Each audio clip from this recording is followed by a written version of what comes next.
Hi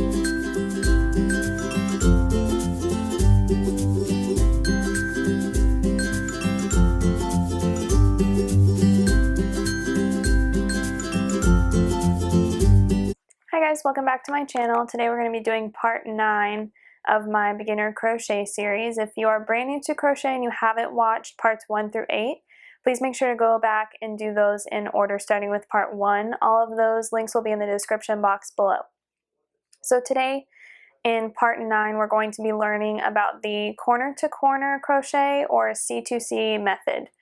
So this method it's become really popular in the last probably year or so. It's a method where you can create what's called a graphgan. So a graphgan is basically an afghan by which you follow a color graph that looks kind of like a pixel graph that you would find with cross stitch or perler bead patterns, and you follow that, but you're crocheting in basically these little blocks that are connected to each other. It sounds really complicated, and I'm sure when you first watch this video it's going to look a little overwhelming, but I promise that if you can do a double crochet and a chain, you will fly through this. You just definitely have to practice this one. So stick with it, even if it looks a little scary at first. It's an awesome technique that you can make a lot of really great projects with. I will definitely have a couple of projects coming out very soon using this method, so all of you guys that haven't learned it yet, or have been kind of putting off learning this method, you definitely want to go ahead and practice it now so that as those videos come out in the next month or so, you can keep up with those and go ahead and already know what's going on. So let's go ahead and do the corner to corner crochet method. So we're going to start out with a slip knot to get the yarn on your hook, and then we're going to insert your hook and you're going to chain 6 to start out. So basically the first block we're going to do is what I'm going to call an increasing block. We're going to have increasing blocks and then continuing blocks. So this is going to be an increasing block, which means that you start with 6 chains on your hook, and then you're going to insert your hook at the 4th chain, and then you're going to double crochet. So double crochet in that 4th chain, and then the 5th chain, and then the 6th chain. So you're doing 3 double crochets, and your last double crochet should be in that last chain right next to your slip knot. So that is your first increasing block, and you can see it kind of looks like a block. It'll look more like one in a few minutes, and you're going to turn your work, and then we're going to start on the 2nd row of blocks. So we're going to chain up 6 because we're doing another increasing block. To start a new row, we're going to keep increasing to make our graph larger, and we're going to do the same thing we just did.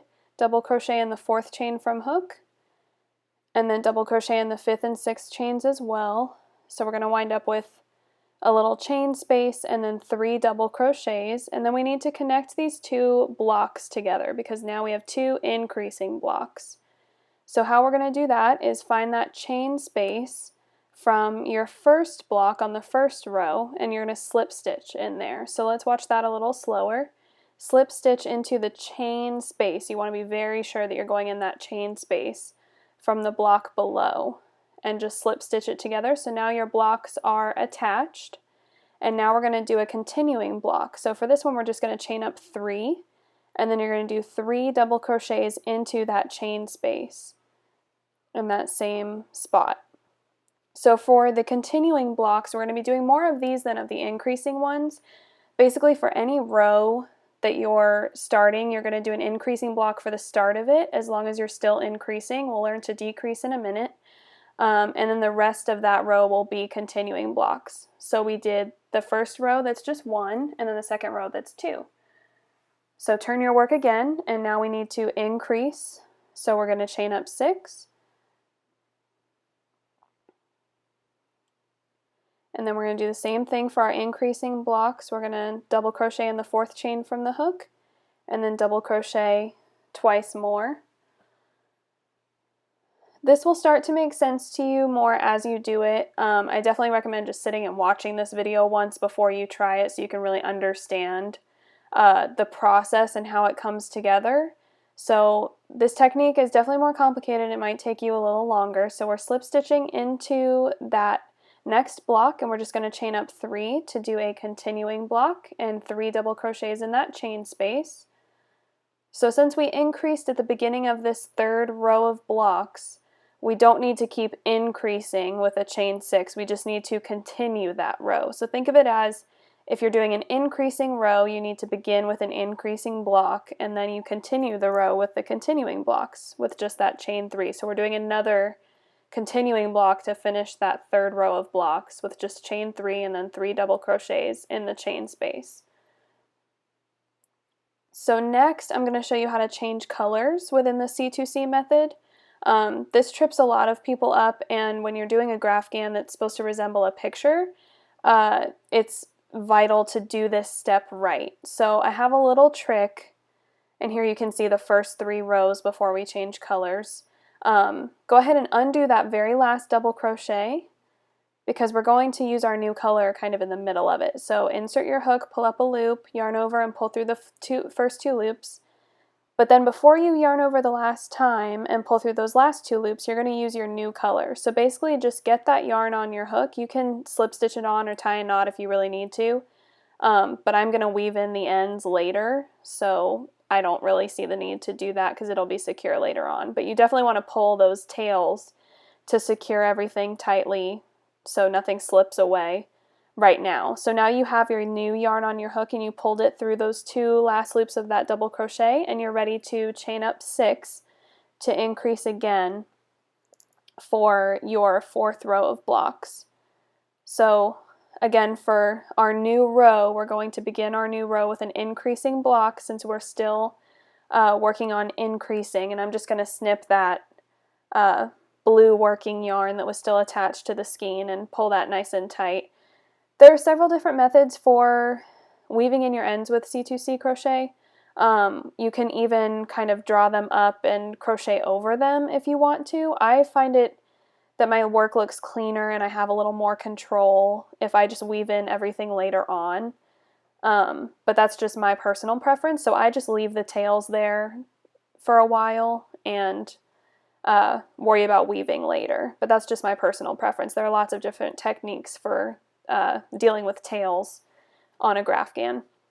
So here I am just doing another increasing block to begin and then continuing blocks all the way down. Next we're going to learn how to decrease. So I'm going to first show you guys how to just decrease on one side and keep increasing on the other, and what that will create is a rectangle shape. If you're doing a square shaped graphgan, then you would need to start decreasing on both sides at the same time. But in terms of doing a rectangle, if your graph is a rectangle, we're just going to do decreasing on one side for now. So we slip stitched into that last block, but we're not going to create another block in it. We're just going to go ahead and turn. And instead of single crochet, or instead of chaining up 6, we're going to slip stitch across that block that we just created. So what that's going to do is create a straight line and a decrease on this side of our work. So you can see now that that's a straight line from what is now a corner of our entire graph. So now we're just going to do a continuing stitch because we're not increasing, we're doing a continuing block. So just chain up 3 and then 3 double crochets in that chain space. Since we're starting to decrease now, we don't want to do an increasing block here because that would not keep that straight line that we just created with those slip stitches. So now we're just going to keep doing some continuing blocks to finish off this row. So you're going to do that first continuing block that starts the row, and then here I am doing the second continuing block. And we'll do a third continuing block as well, just so that I can show you how to do a rectangle as opposed to a square. So if you were trying to create a square here, you would start decreasing on both sides at the same time instead of just decreasing on the one side. We're still increasing on one side here, and you'll see what I mean in a second when we do decreasing on both sides. So after we do our last double crochet of that continuing block, we're going to turn our work, and to begin decreasing, we're going to slip stitch across the whole top of that block. So now this is basically creating the top corner of our graph entirely.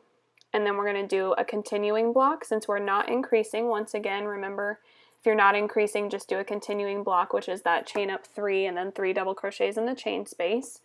Another way to remember that too is if you're inserting your hook into a chain space and that's where you're slip stitching, you're going to want to only chain up 3. So unless you are slip stitching into a chain space where you're on the edge and you're still increasing, that's when you would want to chain up 6 and do an increasing block. But just pay attention to whether you're increasing or decreasing at the moment, and that'll kind of tell you which kind of block you need to be doing. So since we've just done those 2, we're going to keep decreasing on both sides and slip stitch across and not chain up anything after you turn your work. And now we just need to do 1 continuing block, and you can kind of see where we almost have a perfect rectangle, we just are missing that 1 piece. So 1 continuing block, you're going to chain up 3 and then do those 3 double crochets in your chain space. And then you're going to slip stitch into that chain space from the next block, and that is just about it. Now you've created a nice rectangle that's all nice and even and beautiful, and you've learned how to change colors as well. So if you wanted to, you could go around the edges here and you could single crochet or double crochet just to kind of clean up the edges if you really wanted to. It's kind of up to you how you finish this off. Different patterns will have different border instructions depending on if you're doing a blanket or what kind of project you have going on, but that is the corner to corner or C2C method, and I hope you enjoyed this video and you can move on to part 10.